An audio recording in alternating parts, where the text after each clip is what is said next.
Tac, je vire le chat, je prends mon texte, et donc c'est parti là. Bon, donc, ce chapitre 12 et 13, que tout le monde connaît aujourd'hui, l'histoire de la marque de la bête, et beaucoup commencent à avoir une petite méfiance, puisqu'effectivement, elle n'est pas spirituelle, cette marque, elle permet d'acheter ou de vendre.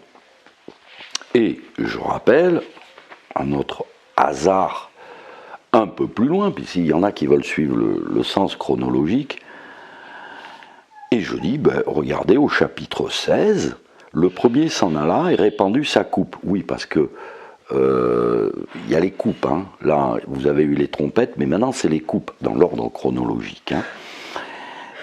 Et les hommes qui avaient le caractère de la bête, et ceux qui adoraient son image, d'ailleurs il fait un distinguo, et c'est tout à fait normal, puisque il y en a qui sont obligés d'aller chercher un QR code pour assurer leur pain quotidien, il y en a d'autres, ils vont chercher leur passeport pour Babylone, et d'ailleurs la dernière déclaration de nos chers gouvernants concernant le programme 2022, vous avez bien compris que là, oui, même ces lieux de culte en latin, etc., il va falloir y aller. Il va falloir y aller, oui, puisque le diable, vous savez, il va bientôt faire sa moisson et il veut des clients, quoi, hein. Et donc, ces gens qui adoraient son image ou qui avaient reçu son caractère furent frappés d'un ulcère cruel et très malin. Chapitre 16, verset 2. D'accord ?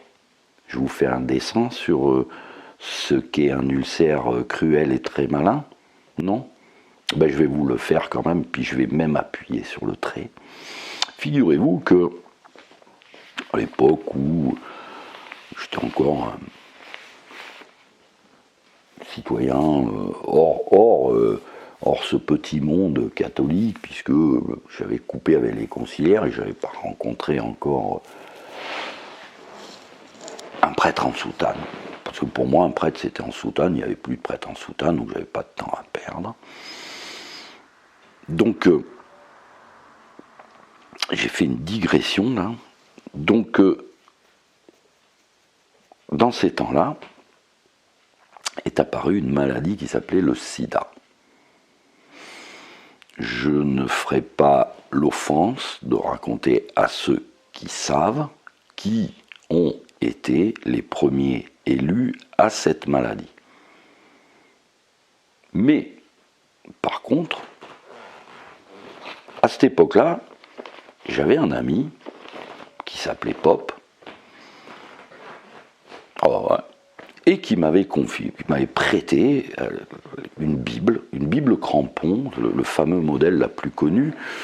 Alors, ceux qui me demandent quelle Bible j'utilise, je dis arrêtez, c'est le traducteur qui est important. Donc, en ce qui concerne la Bible crampon, c'est le chanoine Crampon avec des équipes qui l'a traduit. Bon, elle est sortie en 1906, si j'ai bonne mémoire, par là, dans ces années-là.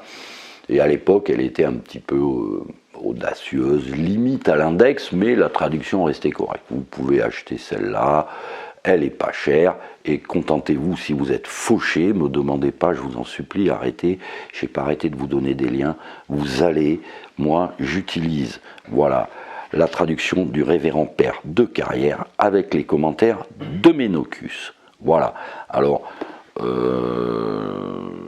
pour ceux, les commentaires sont en italique et sont conformes à tous les pères de l'Église. Et sont conformes, je dis bien les commentaires de Ménocus, sont un rajout incorporé dans le texte en italique, conforme avec l'enseignement de tous les pères de l'Église. Ok ? Voilà, je prends celle-là, parce que je ne suis pas capable... je n'ai pas la capacité de contredire ou de trouver où est le poison dans toutes les mauvaises traductions. Et donc, en lisant cette Bible crampon, hein, on commence par le début, Genèse, Exode, Deutéronome, Nombre, enfin tout le truc. Et dans l'Ecclésiaste, à un moment donné, il est écrit « Tu ne feras pas avec un homme ce que tu fais avec une femme. C'est une abomination. Ton sang est sur ta tête. Ton sang est sur ta tête. Tu en répondras par ton sang. » Curieusement, je remarque que les problèmes avec l'injection se trouvent au niveau du sang. C'est curieux, c'est un indice, hein, je vous donne un indice hein, quand même, parce que généralement Dieu, il est conforme. Donc, on retombe encore sur une histoire du sang. Bon, c'est un hasard. La question donc qui va se poser, parce que plutôt que de se demander, regarder derrière, on va regarder devant et on va se dire, bon, il faut quand même, homicide dès le commencement, père du mensonge, les gars, bon, si vous n'avez pas remarqué un petit détail, vous retournez 3 vidéos en arrière où je vous parle des 100 ans de Léon XIII. On a parlé aussi de 1917-2017. Qu'est-ce qui s'est passé de remarquable? Ouais. Astronomiquement parlant, oui, effectivement. Astronomiquement parlant. Et curieusement, j'ai remarqué qu'en ce qui concerne tout le monde d'aujourd'hui, car le monde d'aujourd'hui, vous pouvez le résumer. Attends, bouge pas, je vais régler le problème, moi, tu vas voir. Tu vas voir, je vais le régler. Bon, écoute, on reprend là. T'expliqueras à nos braves gens que nous avons été attaqués par un baudet qu'il a fallu calmer. Bref.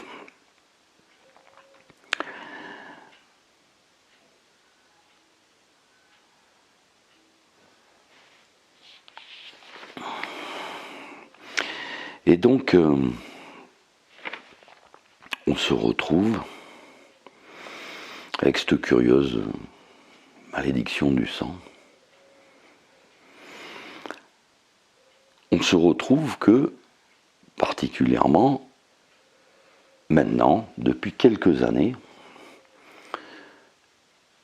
ce temps donné à Satan,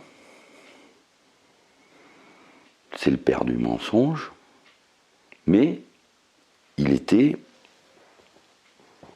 on va dire qu'à la limite, les gens pouvaient avoir des excuses sur ce monde qui est émergé, qui a émergé depuis 1917, parce qu'il y a eu une très très très très grosse accélération, énorme. Il fallait bien que le diable ait un privilège particulier, notamment celui de se présenter déguisé en agneau. Depuis un siècle, on déguisait en agneau à travers tous ces clercs d'église qui étaient un petit peu faisandés, un petit peu, je suis gentil, tous ces mouvements pseudo-catholiques, le Sillon par exemple, Maurras. Et pourtant, autour de Maurras, il y avait des gens de très grande valeur. Je comprends, mais avec eux, ils avaient l'excuse du temps, mais nous, on l'a plus. On l'a plus. On peut dire non, non Seigneur, j'avais pas vu. Si, il va dire, t'as vu quand même. Bon, on va te retrouver, non Seigneur, j'avais rien vu. Si, quand même, maintenant, on a un avantage, c'est que, curieusement, depuis que nous avons passé cette année 2017, eh bien, le niveau de mensonge, sur tous les pivots qui dirigent ce monde, on voit bien que tout est mensonge. C'est facile, faut pas. Là aujourd'hui, on va dépenser, je crois qu'ils ont prévu 150 000 milliards pour la transition énergétique. Je vous prends un exemple. Sachant que le CO2 est responsable de 0,5% dans le réchauffement climatique, selon le GIEC, et qu'avec 150 000 milliards, ils vont réduire la question du CO2. Allez, je vais être gentil, vous allez diminuer de 10 ou 20%. Bon, 10% de 0,5%. Comment vous allez changer le cours de ce changement climatique? Bon, la Sainte Vierge vous a dit qu'il n'y aura plus de saison. Ça, elle ne s'est pas trompée. Là, ils vous ont bien prévenu qu'il y allait avoir des transformations. Ben moi, je crois plus la Sainte Vierge que la taxe carbone, voilà, que les ventilateurs, les centrales nucléaires et tout le Saint-Frusquin. Je dirais aux gens, écoutez, soit vous écoutez encore le père du mensonge, ou soit vous commencez à vous dire, mais quand ce système va s'effondrer, parce que s'il s'est effondré au niveau écologique, l'effondrement qu'on a vécu en un siècle est absolument remarquable. Imaginez simplement, je vais vous prendre un exemple pour que vous mesuriez ça, c'est que il n'y a pas très longtemps, dans les années 60, on ne traitait pas une fois le blé. Il n'y avait aucun traitement sur le blé. Aujourd'hui, si vous ne traitez pas 7 fois, il pourrit sur pied, votre blé. Vous mangez. Alors les gens, ils vont dire, alors après, il y a le gluten, glyphosate, tout ça. Enfin, je pourrais vous faire, je vous ai fait des articles sur l'agriculture assassinée, si vous voulez, à disposition, cadeau, vous venez, MSN, je vous envoie ça. Faut avoir lutté un petit peu contre les mensonges du diable et tous ceux qui existent au niveau de l'économie, quelle foutaise, etc. Donc voilà, c'est le père du mensonge. Vous n'avez pas remarqué, mais il a perdu un privilège depuis 2007, c'est que les mensonges sont tellement énormes que n'importe quel homme de bonne volonté, honnête, est obligé de constater, non, ça c'est pas la vérité. C'est pas la vérité. Donc je dirais qu'une des clés, puisqu'on parlait de portes sur des vidéos antérieures, une des clés, c'est la vérité. La vérité vous rendra libre. Vous voulez retrouver votre liberté? Alors dénoncez le mensonge. Mais dénoncez-le, n'ayez pas peur. Allez-y au mastic. Bon, voilà, contre... Oui, il y a un complot, il ne faut pas dire le mot complot, il ne faut pas dire ceci, il ne faut pas dire cela. Ça y est, vous avez compris qu'il y a un complot? C'est bien. Le livre donné au père de l'Église, 2000 ans de complot contre l'Église. Oui, monsieur, c'est pas moi, il y a l'imprimature. Donc, comme vous n'avez pas compris, par exemple, le complot, le réchauffement climatique, écoutez, moi je regarde et je vois, après cela, le 4e ange répandit sa coupe sur le soleil, et le pouvoir lui fut donné de tourmenter les hommes par l'ardeur du feu. Et les hommes, étant frappés d'une chaleur dévorante, blasphémèrent le nom de Dieu, qui avait ses plaies en son pouvoir, bien loin de faire pénitence pour lui rendre gloire.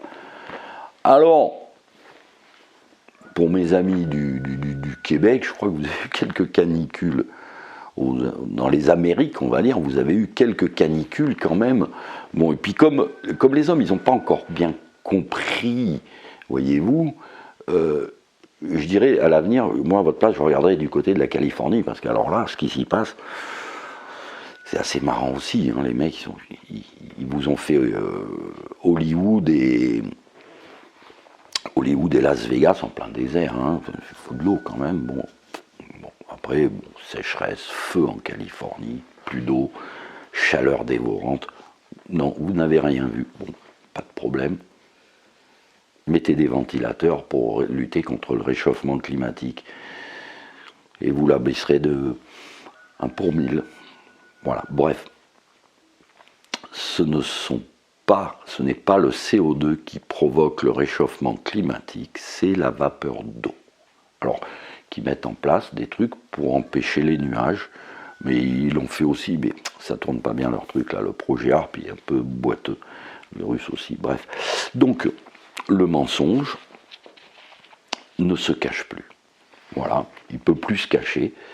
Curieusement, observé depuis maintenant quelques années, vous savez que quelle que soit la matière dont il vous parle, vous voyez aujourd'hui les politiques, écoutez, il y a des catholiques qui vont aller voter, rigolez pas les gars.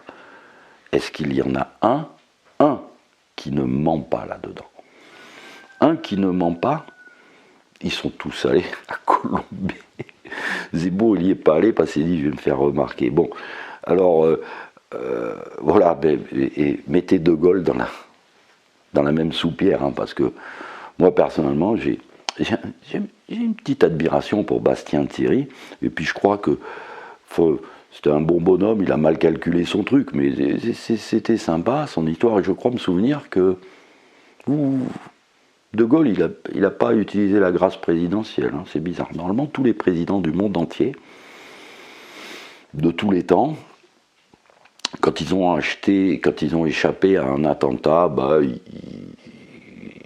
peine de mort. Bon, je ne parle pas des tyrans, je parle d'un homme, d'un grand homme d'État. Voilà. Henri IV, Ravaillac, par exemple. Bon, Ravaillac, il a été zigouillé, mais c'est pas Henri IV qui voulait. Henri IV, il voulait pas. Bref. Donc, la politique, ce n'est que du mensonge. L'économie, ce n'est que du mensonge. Écologiquement, on a détruit la planète sur des mensonges.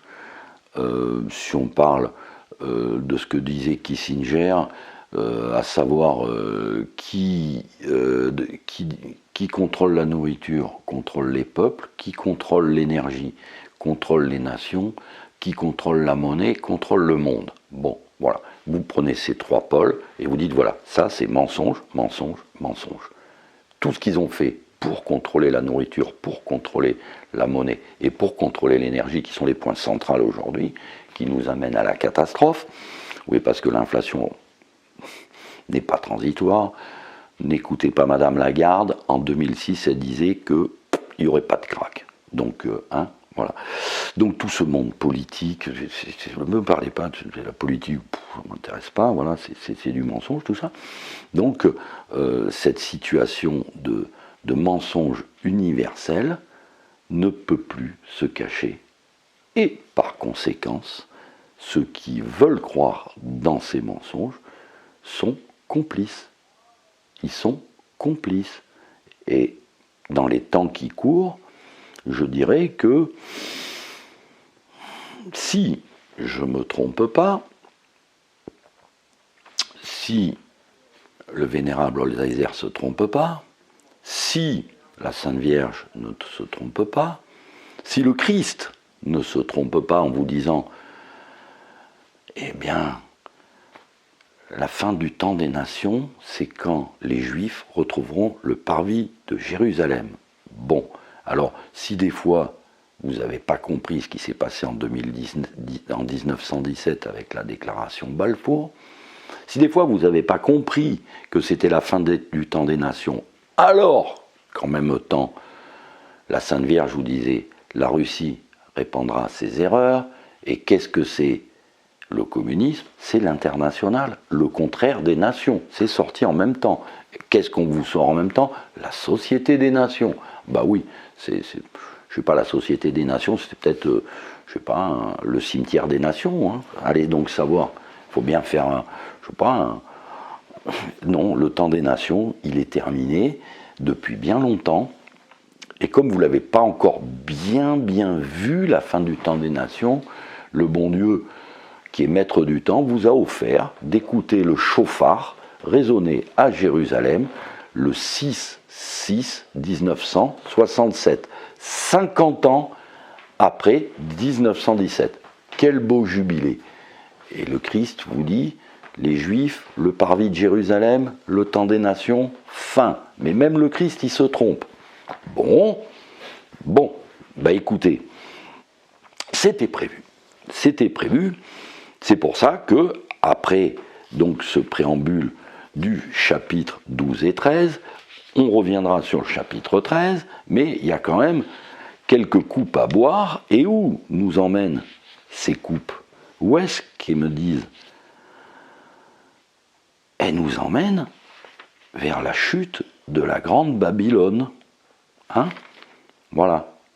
Mais comme les gens ne voyaient pas très bien ce qu'est Babylone, selon saint Jean, avant la chute de Babylone, il vous dit donc, au chapitre 17, verset 15, « L'ange me dit encore, les eaux que vous avez vues où cette prostituée est assise sont les peuples, les nations et les langues. » Bon, vous ne l'avez pas encore compris, d'accord. Donc, comme le diable ne peut plus se cacher, ne se cache plus, puis surtout ceux qui le servent, eh bien, si vous avez mal vu, vous regardez la bête du chapitre 13, là, hein, devant l'ONU, ou à New York.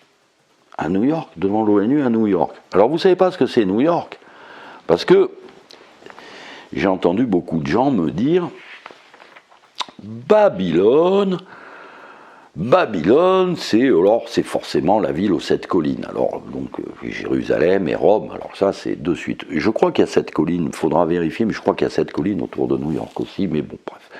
Les 7 collines, de toute façon, c'est les rois, les puissances, les royaumes, etc. Mais, on peut ne pas comprendre cette partie-là, mais on est quand même obligé de constater que cette Babylone, que chapitre 18 de l'Apocalypse, hein, on est loin du chapitre 12, on est dans les 7 coupes de la colère. 7 coupes, 7 églises, 7 trompettes, 7 sceaux, et une humanité qui ne devrait durer que 6000 ans. Et Dieu n'aurait pas son 7e jour. Oh si, il aura son 7e jour, vous inquiétez pas, il le veut, c'est la Vierge qui vous l'a dit. C'est la Vierge qui vous l'a dit. Il dit, il veut son 7e jour, et son jour sont comme 1000 ans. Alors, ça ne durera peut-être pas 1000 ans, peut-être que... Mais je cite texto ce qui est dit. Mais, comme les gens, ils me disent, oui, Denis, mais tu te rends compte, la chute de Babylone, oui, et puis il y en a un aussi qui se battent sur les 1000 ans, les fameux 1000 ans où le diable est enchaîné. Eh bien, je vais vite y aller, le diable enchaîné pour 1000 ans, eh bien, c'est le chapitre 20.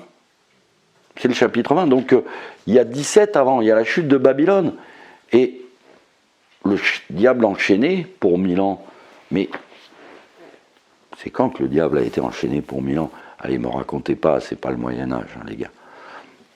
Non. Au Moyen-Âge, il savait très bien que le diable n'était pas enchaîné, hein, et puis 1000 ans, vous vous rendez compte, vous faites partir de Clovis, allez, si vous voulez, puisque c'est la création du temps des nations.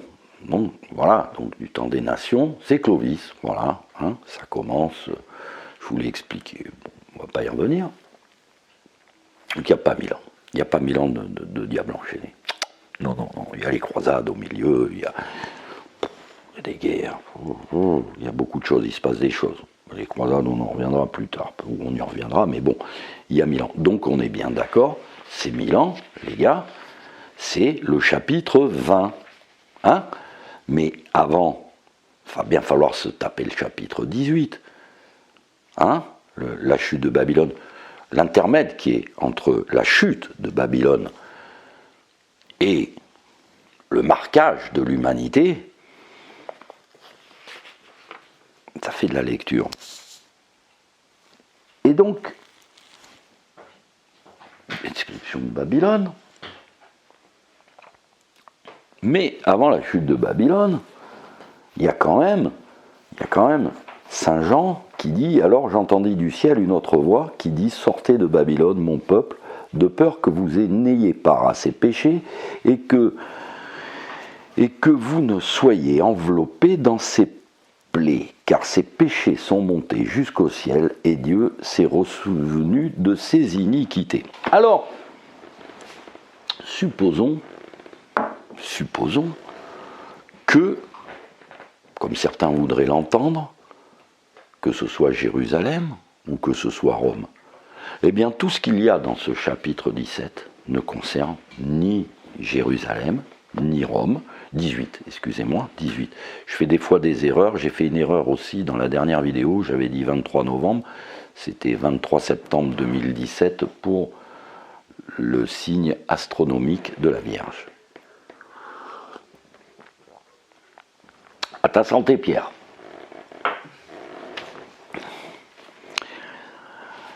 Et je vais vous passer donc la litanie sur tout ce qu'il accuse Babylone. Et qu'est-ce qu'ils disent? Alors les rois de la terre qui se sont corrompus avec elle et qui ont vécu comme elle, ça c'est Méniochus, dans les délices, pleureront sur elle et frapperont leur poitrine en voyant la fumée de son embrasement. Ils se tiendront loin d'elle dans la crainte de ses tourments, et ils diront « Hélas, hélas, Babylone, grande ville, ville si puissante, ta condamnation est venue en un moment. » Et, verset 11, « Les marchands de la terre pleureront aussi et gémiront sur elle, parce que personne n'achètera plus leurs marchandises, ces marchandises d'or, d'argent, de pierre, de perles, de fin lin, de pourpre, de soie, d'écarlate, vin, on n'achètera plus de cinnamon, on n'achètera plus de parfum, on n'achètera plus d'encens, de vin, d'huile, de fleurs de farine, de blé, de bêtes de charge, de brebis, de chevaux, de chariots, d'esclaves et d'hommes libres. Ben, enfin,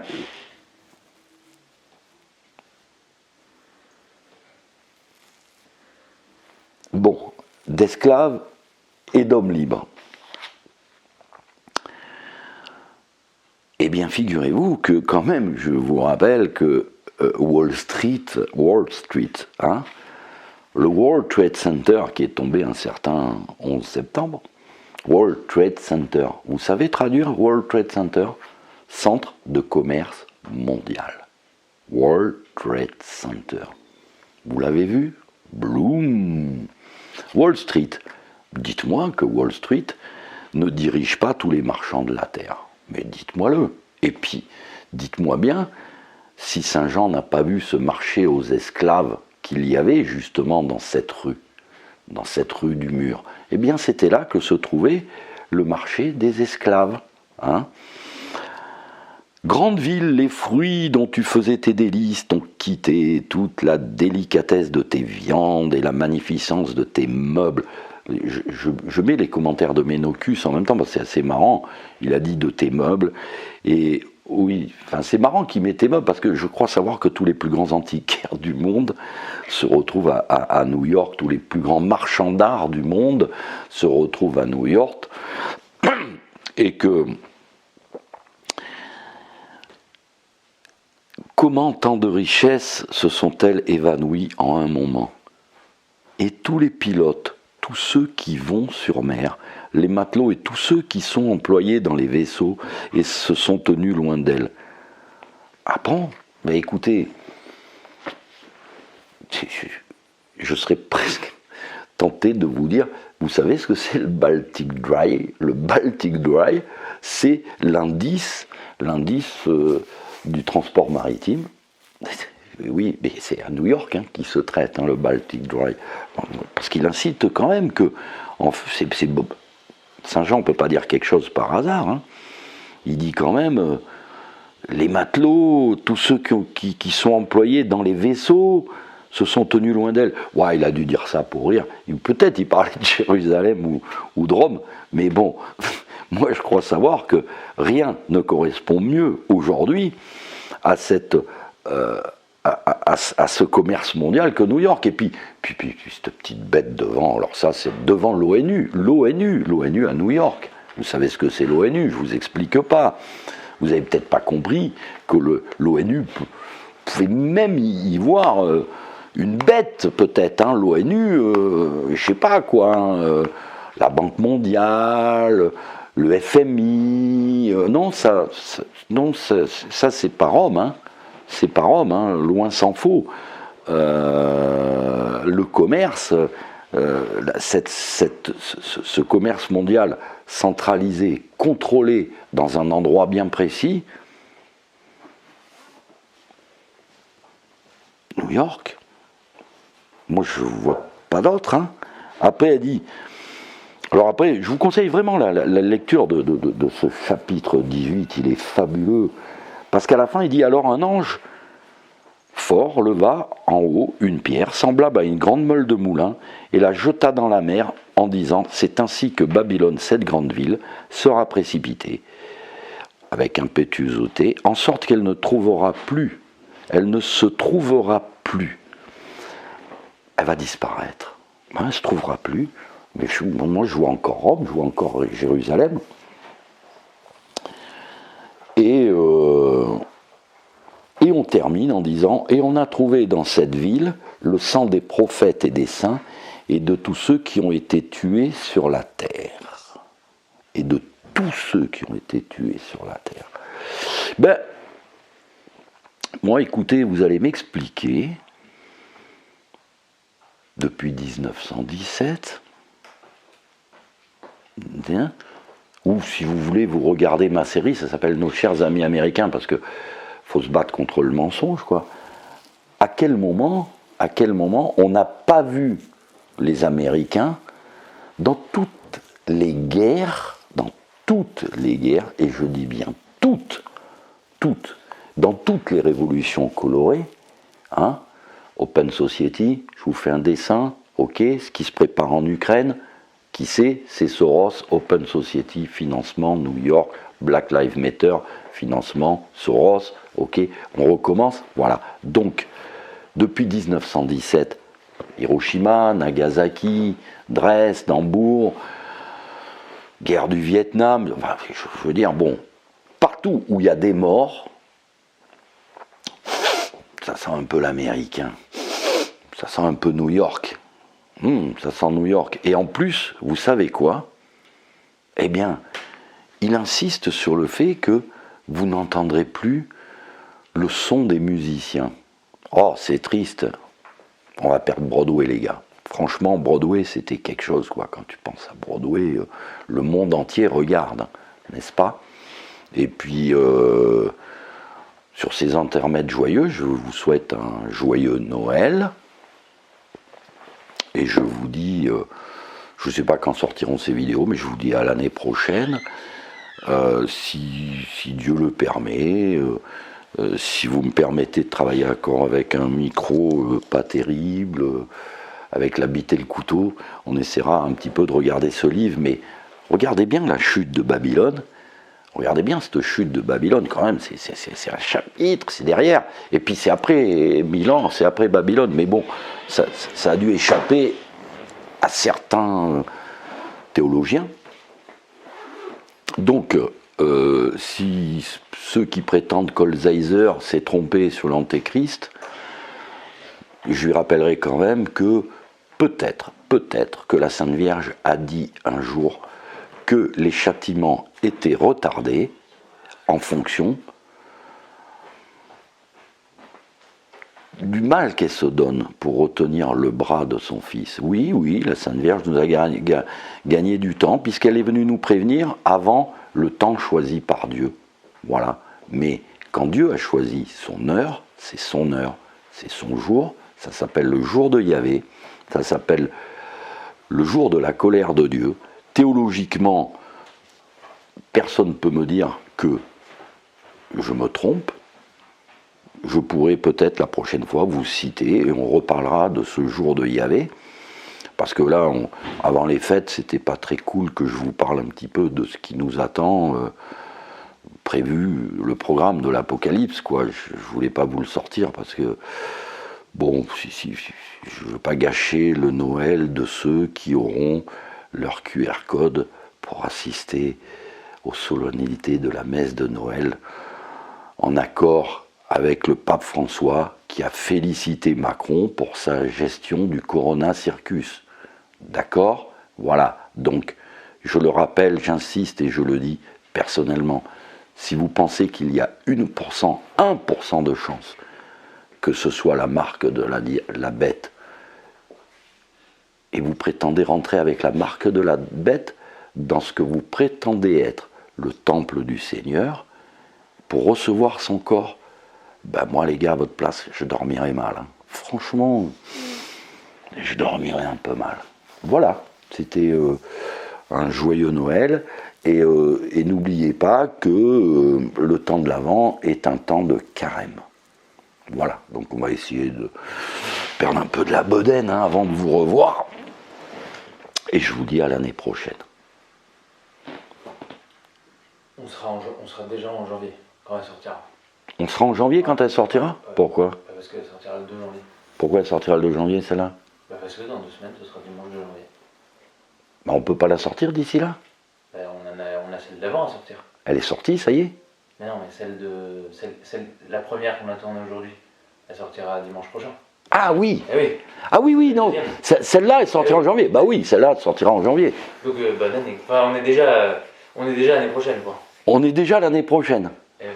Bon, on est déjà l'année prochaine, donc je vous souhaite de passer cette année, de bien regarder ce qui arrive, et d'avoir un minimum de méfiance, parce que là, les gars, si vous espérez un mieux, je vais faire le prophète de malheur.